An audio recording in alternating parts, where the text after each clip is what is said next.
Hello YouTube and welcome to another video. If you're new to the channel, welcome aboard, and if you're one of my regular viewers, well, be sure to stick around to the end because I am talking about the spark arrestor at the end of this video.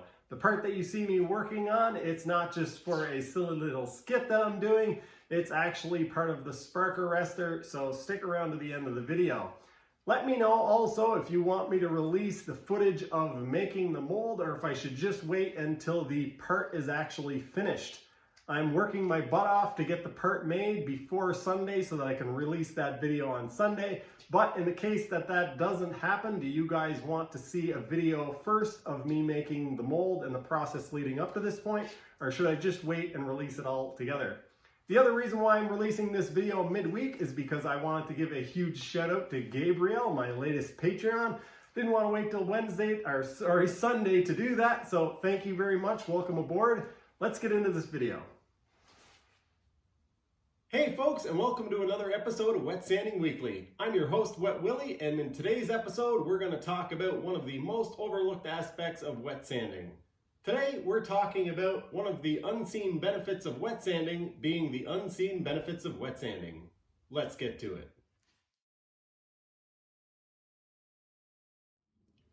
Let's face it, folks, most of us are nothing more than apes with tools. Apes with tools like sanding blocks, sanding paper. Let's throw a little water into the mix. Why am I talking about this? Well, unlike machines, we tend to focus on areas of our part that we're sanding that we think are bad or that we think are worse than the other. And that is a problem.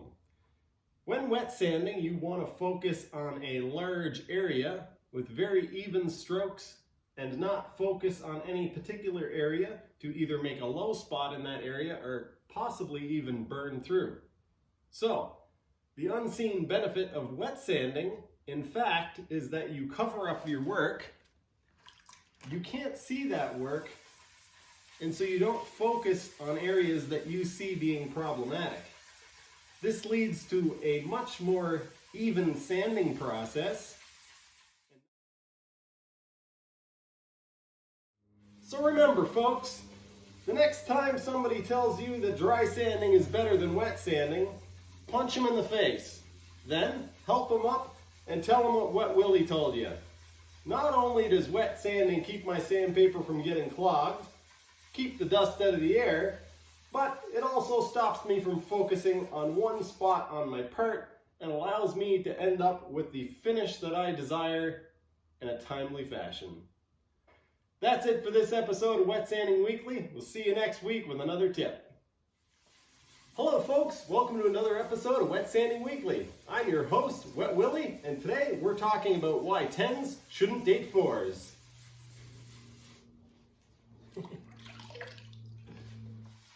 Whether you're wet sanding or dry sanding because you live in a third world country with no access to water, it should be noted that you should never sand over an 80 grit with a 1000 grit. I've seen people make this mistake in YouTube videos and think that they're coming out with a shiny product. In the end, what you're going to end up with is something that looks kind of shiny with a lot of shiny scratches in it. So let me explain. I've sanded this part with 80 grit sandpaper. I then went over it with 120, 320, 400, 600, my next will be 800, then I'll move on to 1200 and finally 1500. Before moving on to your next grit of sandpaper, you want to make sure to remove all of the scratches from your previous grit. What I mean by that is when you're sanding with your 120, you want to remove all of the scratches that were left behind by your 80 grit before moving on to a 320 or something higher. The problem that I see most people encountering is either jumping steps in grits, jumping from say a 320 to a 1000, or simply jumping from a 320 to a 400, but not removing all the 320 scratches with the 400 before jumping up to a 600 or an 800. I'm your host, Wet Willie. This has been another episode of Wet Sanding Weekly. And remember, if somebody tells you to dry sand, punch them in the face.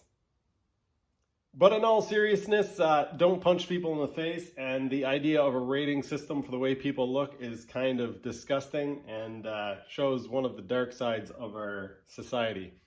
But let's stop talking about that, and I'll show you an example of what I was talking about with the sanding. I've just sanded this part with a 600, and you can still see the scratches from the 320 underneath.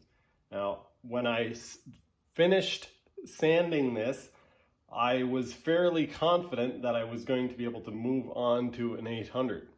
But if I would have done that, these scratches would have showed up. So let's take a look. The camera actually picks this up quite well, which is good. You guys will be able to see what I'm talking about.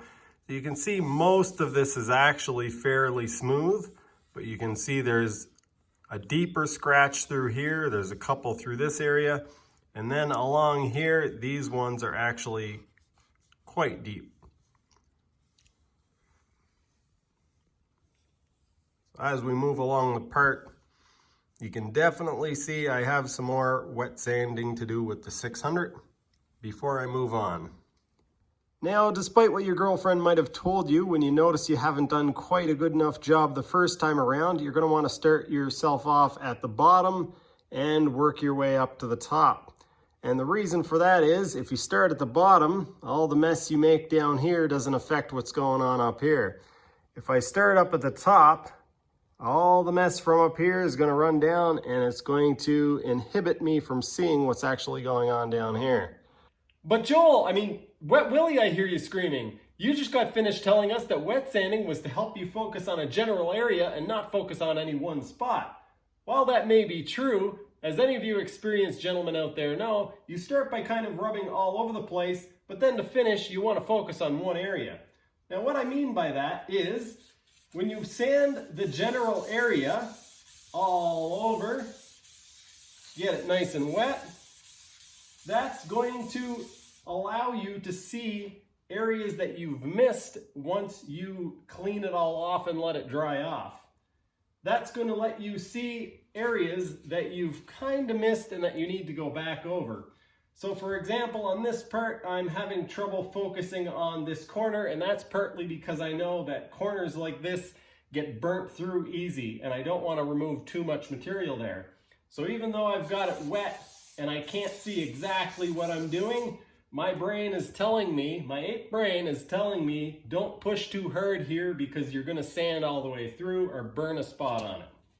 So what I'm doing is I'm sanding more lightly here.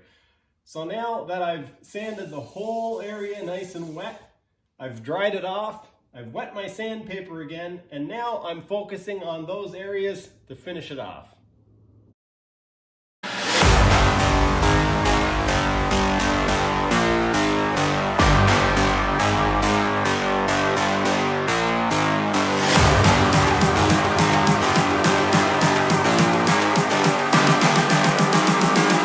I'm just calling to say I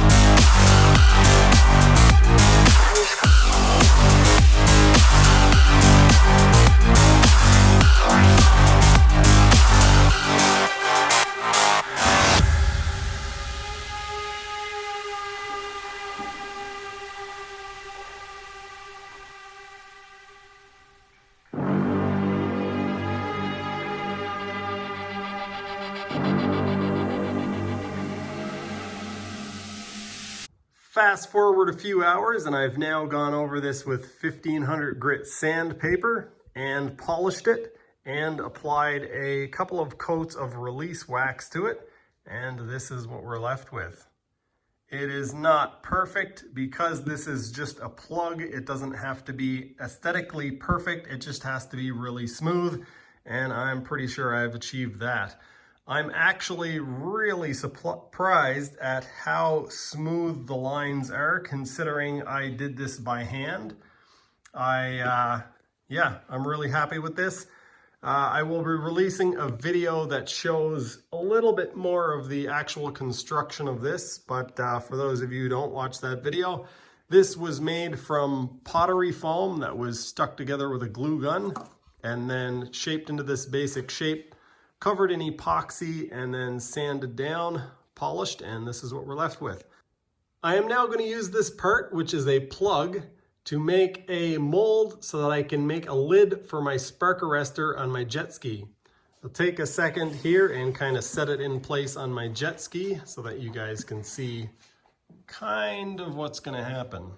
Very carefully now put this in here because I don't want to damage it or scratch it at this point.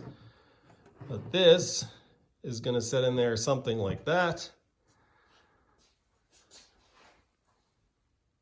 And it's going to be made out of carbon fiber with this as the lower section. That is going to do it for this one. Thanks for watching. I'll see you next time.